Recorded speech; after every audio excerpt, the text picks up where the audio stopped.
she's still cheating, she's using a foot pedal. Like, I don't regret that at all. I have a right to protect myself. If you hate me for it, I really don't care. Negativity fuels majority of them. You're obviously hate fucking infuriated by women. Nadia. How is this title my downfall if everyone already hated me before? All right, let's hop right into this video. Cheating allegations, toxicity, doxing, fake content, and OnlyFans. Nadia has quite a reputation in the Call of Duty community. All of these factors resulted in Nadia becoming one of the most hated female streamers on the internet. And despite her destroying her reputation multiple times throughout the years, she has no plans to stop sabotaging herself anytime soon. In fact, she did not only go from being the self-proclaimed best female Warzone player to a soulless hot tub streamer that collaborates with controversial figures, but also decided to expose the official publisher of Call of Duty in the process. So, this probably leaves you wondering, what on earth is going on with her? Well, it's time to find out. The career of Nadia officially started on the 20th of January in 2021, when she decided to go live for her first ever Twitch stream, and managed to rack in a total of 12 average viewers with it. It didn't mean much. My first stream had 12? That's not true. I had like 2 views. I remember it was my sister and me viewing myself because I didn't have anyone. After consistently streaming around 100 hours per month, she started gaining quite a following while playing her favorite game, Call of Duty, putting haiku games with all caps in her titles and labeling herself as better than her viewers' favorite male streamers. Tournaments, wagers, and slaying out in public matches. I was tough there was nothing that Nadia couldn't do. And alongside her rising viewership, criticism and hate also began forming slowly. She started getting talked about in the community and even got accused of wall hacking by viewers. But she used this negative energy to fuel herself even more. She established herself as the best female Call of Duty player by winning girl-only tournaments and setting world records. And 2022 was going to be even better for her. Yes, sir. This was because she did not only make the top 100 for the Phase 1 challenge. Dude, my Phase 1 video is so bad, but I kept it up because I just thought it was kind of funny, to be honest. Which she luckily didn't end up winning for her own sake. I said, which she didn't luckily winning for her own sake. Yeah, he's taking jabs at FaZe, But also because she reached 500,000 followers on TikTok and suddenly gained over 100,000 followers on Twitch while averaging over this guy did his research, I did blow up from TikTok. At the same time. However, this was also the moment where Nadia's reputation started declining, as with the rapid surge in popularity also came a lot of sexism. She became the butt of your regular women belong in the kitchen joke that went completely viral on TikTok with nearly 3 million views. And even though she got a lot of support in this situation, opinions were a lot different when she got outed by YouTuber Call of Shame for cheating. You see, Call of Shame was a content creator that based all of his videos around exposing and discussing popular— Bro, honestly, like imagine if Call of Shame is somebody in the community. Like, do y'all ever think about that? Like, this guy's a non, like it could be like anyone. It could be Swag, it could be Aiden, Joel. Like imagine if one of those guys are like Call of Shame. Or even a girl, like Queen of Shadows. Y'all ever think about that? What if I was, actually I saw theories that I was Call of Shame. I was the one doing this to myself, like posting that I was cheating. Which would actually be really smart, but I'm not Call of Shame. I actually do touch grass. Call of Duty players cheating and exploiting. In this video, he accused her of buying followers as she gained a lot of them in a single day, covering the kill feed, analyzed her monitor setup. Bro, I did a monitor like Cam and they still said I was cheating. I don't understand. Brought the legitimacy of her female world record into question. The entire game was utterly embarrassing and difficult to watch her get hyped killing toddlers before bath time. I am now canceling this world record claim. Absolutely ridiculous.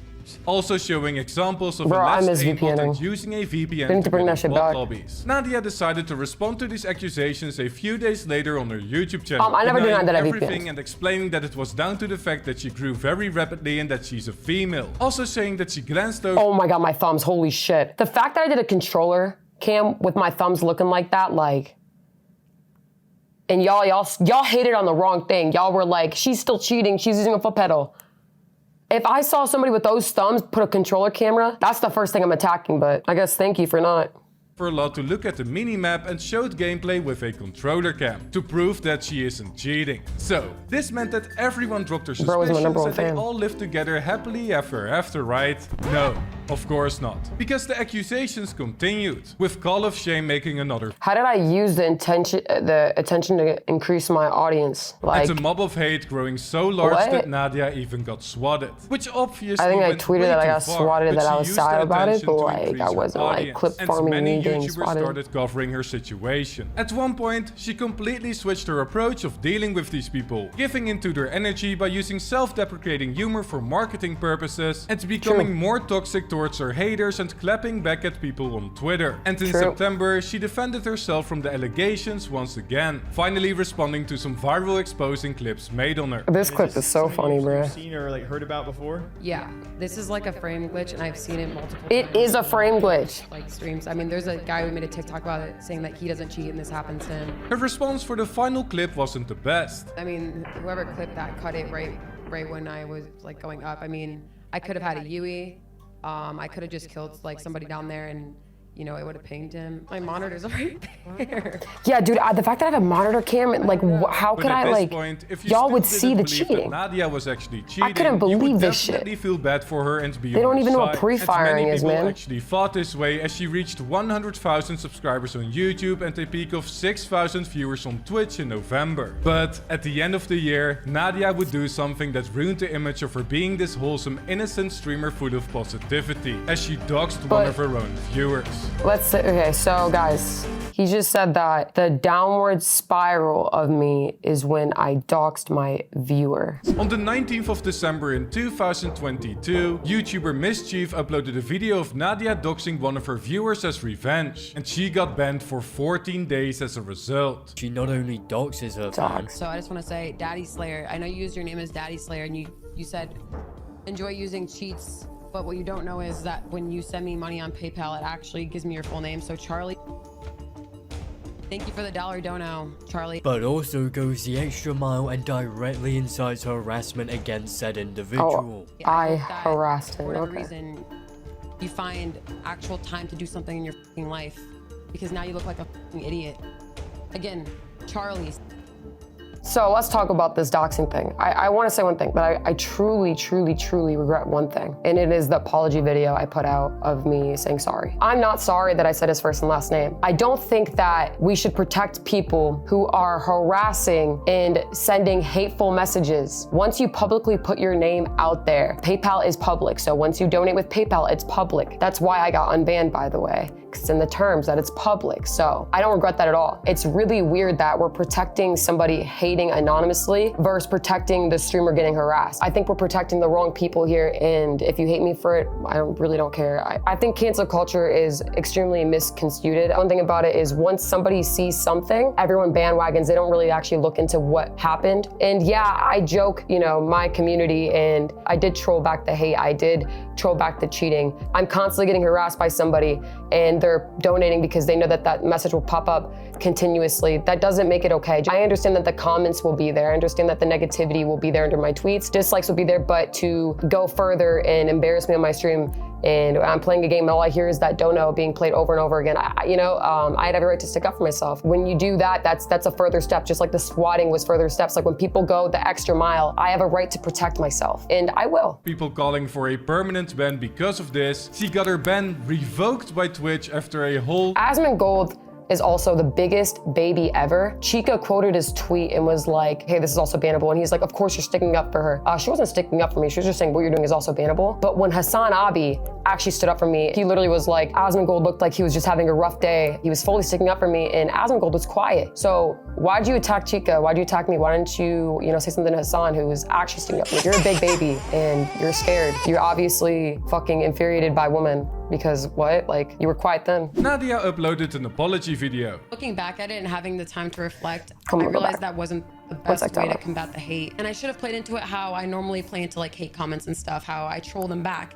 But I didn't. And like I said, in My a moment of one regret. weakness, I kind of just said what was on my mind. And I realize now that I shouldn't have done that. Like I had somebody like this, I swear. That's what I felt like. I folded from from all the hate. I wish I stood up for myself. But her That's the one reputation thing I wish I did. definitely took a huge hit from it, as this was a slip-up that fell out of her regular character. But was it really a slip-up? No. Because YouTuber Lenza managed to find another instance where Nadia doxed a viewer. Yet this one Again, the actually first and last flew name. under the radar. Yo, Bitmoji detector. Thank you for the $1 dono. I appreciate that. Let's find out your real name. Lucas.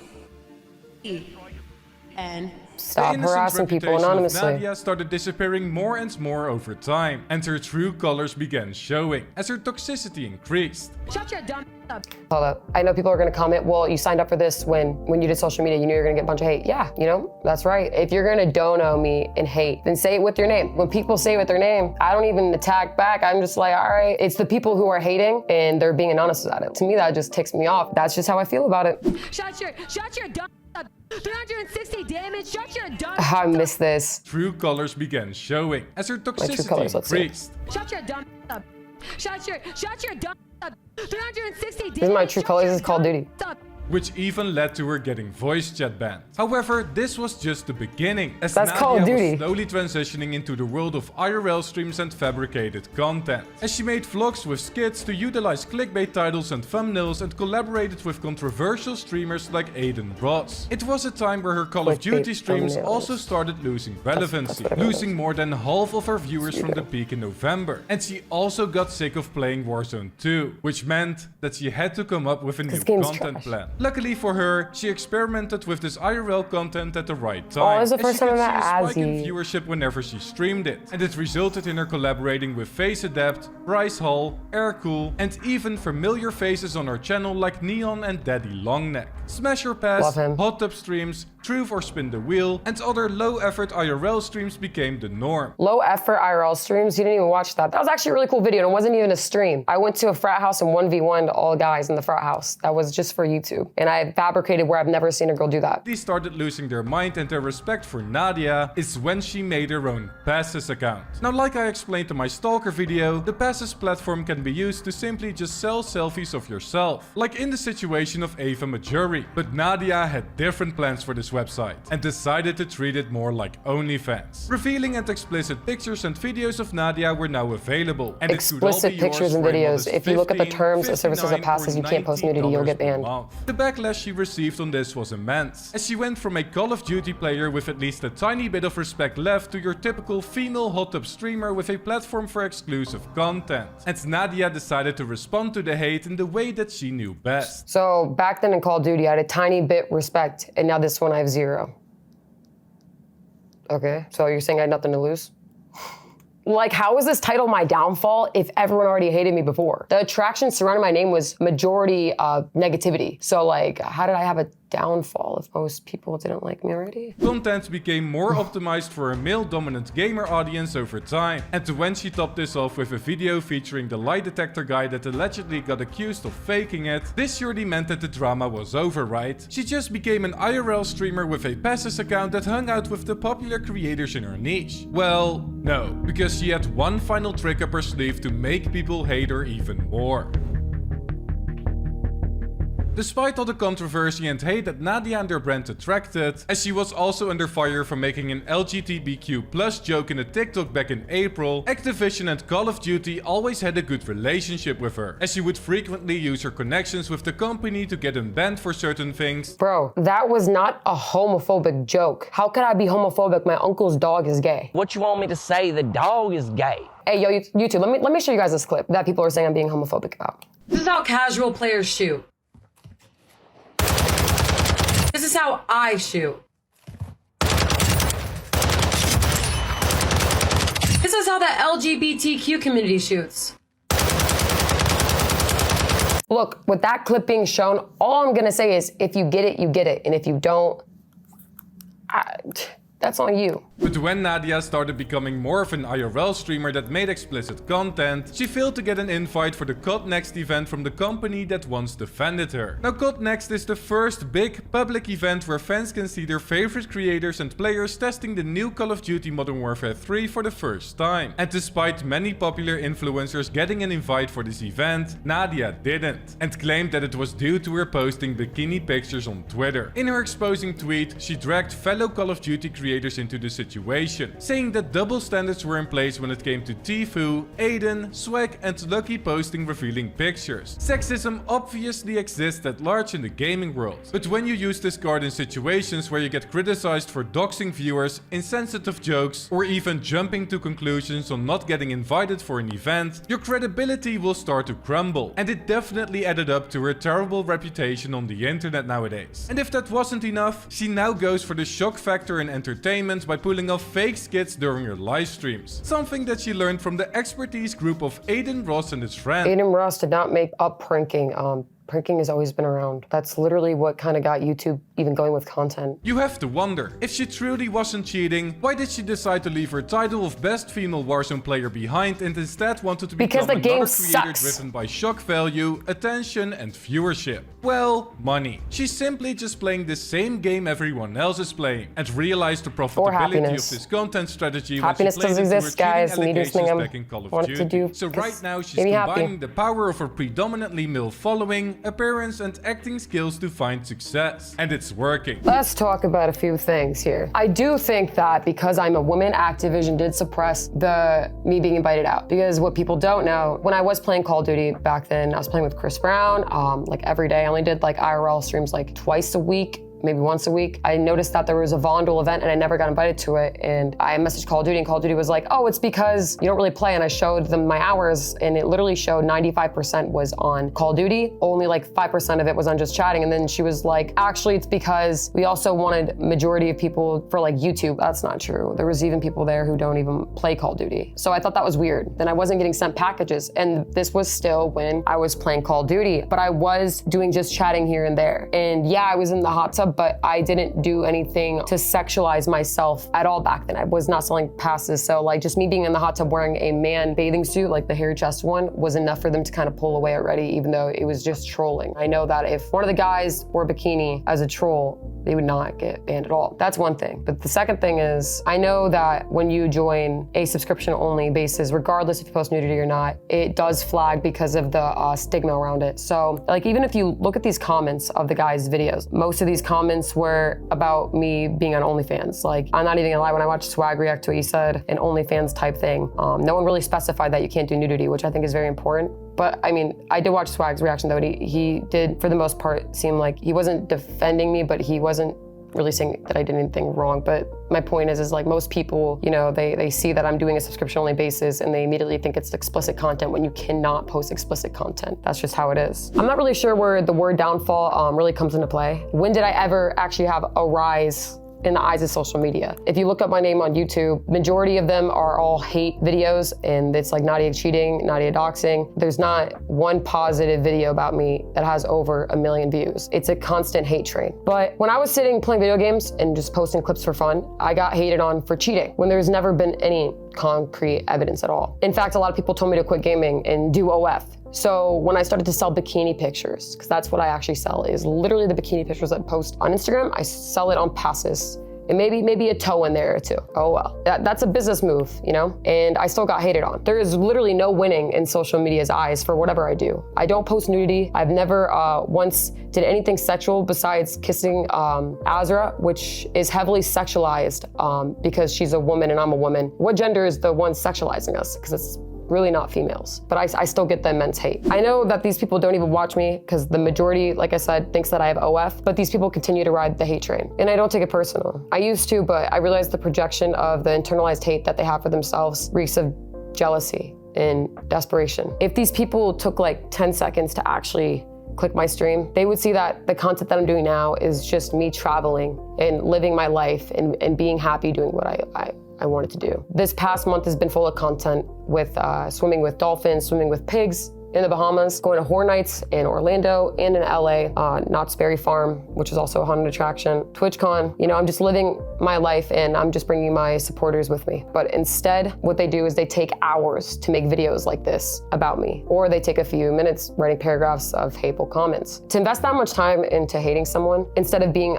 educated on the person you so-called hate, those people are not the type of people that I'd want to watch me anyways. Negativity fuels their mind, not someone doing what makes them happy. And I'm gonna continue doing what makes me happy. I'm literally just doing what I love and bringing my chat with me. When I was playing Call of Duty, I didn't like the game anymore because it was a pretty bad game. Despite Activision cutting ties with me, I'm still gonna play because that's the game that I grew up with. That's the game that I blew up with as well. That's the game that I love, and I saw that side canceling's coming back, so of course I'm gonna play it. I do what makes me happy. I could have easily just kept playing Call of Duty, and my viewers are going down because the game was going down. You know, everyone's viewership was down. I could just continue playing Call of Duty and not doing what I love right now. You know, sucking it up because the new game's gonna drop. And back then I didn't know there was gonna be slide canceling, so you know, having hope that maybe the game would be good and just get sponsorships for gaming and make money, because sponsorships are crazy with gaming, and just keep doing that. But that's not what made me happy. What made me happy was traveling and, you know, like I said, bringing my chat with me, doing the lie detector stuff, a psychic stream, doing all these fun things that I've always wanted to do. And I'm glad that I can do it now, but that's